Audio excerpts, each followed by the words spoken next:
participate with rambunctiousness after I tell this story.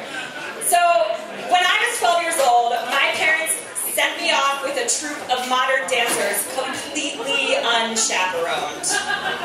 I wasn't punished or anything. I wanted to go, but I had never taken modern dance. I had gone to ballet since I was age 5, yet somehow I was cast as that tiny dancer, Tiny Tim, in the modern dance version of A Christmas Carol. And this was a touring production, and I was going to get to miss school. I was getting a daily stipend, and my parents seemed totally fine with me going off in a van with complete strangers in unitards. It was unbelievable. I was really nervous, though, when we got to rehearsal because I didn't want my inner ballet to be revealed, so I really worked hard to make my Sinead turns a little more wild than usual. But I didn't even need that because the Tiny Tim dance in the modern dance version of A Christmas Carol is a piece of modern dance cake. I will give you guys the recipe. It was 1/2 hobbling around one-legged to the beat with a crutch, and 1/2 rolling around on the floor to the beat with a crutch. And there was even this dream ballet moment where the biggest, muscliest modern dancer, Rennie, grabbed me and threw me on his back into the rest of the dancing for me. It was awesome. So when we were ready to go on tour, we were packed into a van, 8 of us, and I was the youngest one, the one that wasn't professional, and so I sat there not knowing what to talk about with these modern dancers. So I was just quiet in these long car rides, listening to them as they name-drop people like Merce Cunningham and Martha Graham and Twyla Tharp.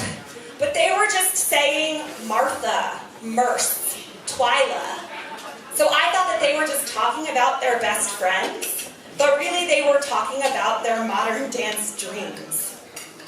My favorite modern dancer in this bunch was Susan. She had short, bleached blonde hair and wore purple from head to toe, and backstage before every show she did a back bend. She was also my roommate in our motel rooms. I don't know if they drew straws or not, but she was my roommate. And I just always stared at her and stared at her short, bleached blonde hair and tried to figure out how could I do that to my hair to become a modern dancer forever. So when we weren't performing and when we weren't on these long car rides, we would stop at Bob Evans' family restaurant chain every morning.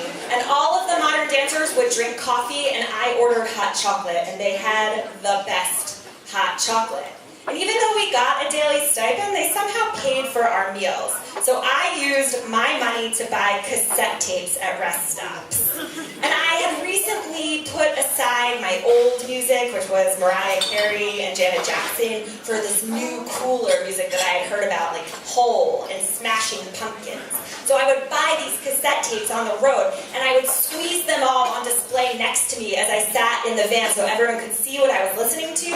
And I'd have my Walkman on, but the volume was down low enough so I could still hear the modern dance conversation. And every time it was almost like a setup. Susan would look at all my cassette tapes and say, "Hillary, your music is so cool." And in my mind, I'm like, "No, Susan, you're so cool." But I never said that. I wasn't an angsty 12. I was hardly a tween, let alone a teen. I didn't know what angry felt like on the inside, even though I listened to angry music. In my 12, no one at my school was smoking or drinking. In everyone else's 12, they were smoking and drinking. But in my 12, I was in a tiny van with 8 smelly modern dancers, and that smell was from dancing, so it was cool. We were in our director's motel room, again, a tiny room, 2 double beds with dirty quilts and a carpet that looked like vomit. And everyone was drunk, but I didn't know what drunk looked like, so to me it just looked like everyone had eaten a lot of candy.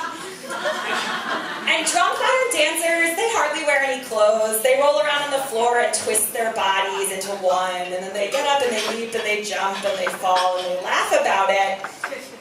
And they drink a lot. And the director handed me a Dixie cup of Kahlua and milk. And she said that if I liked the hot chocolate at Bob Evans, then I would like this. And so I looked at it and I'm thinking, if I don't try this, they're going to remember remember that I'm only 12 and that I only studied ballet and that somewhere in my bedroom back home is a Mariah Carey cassette tape. So I took a sip, and it was disgusting. But I decided to play their motel room drinking game anyway, which was a game called Bite the Bag. So I balanced on one leg just like Tiny Tim, and I folded over and I grabbed a brown paper bag with my teeth, and I held it there frozen.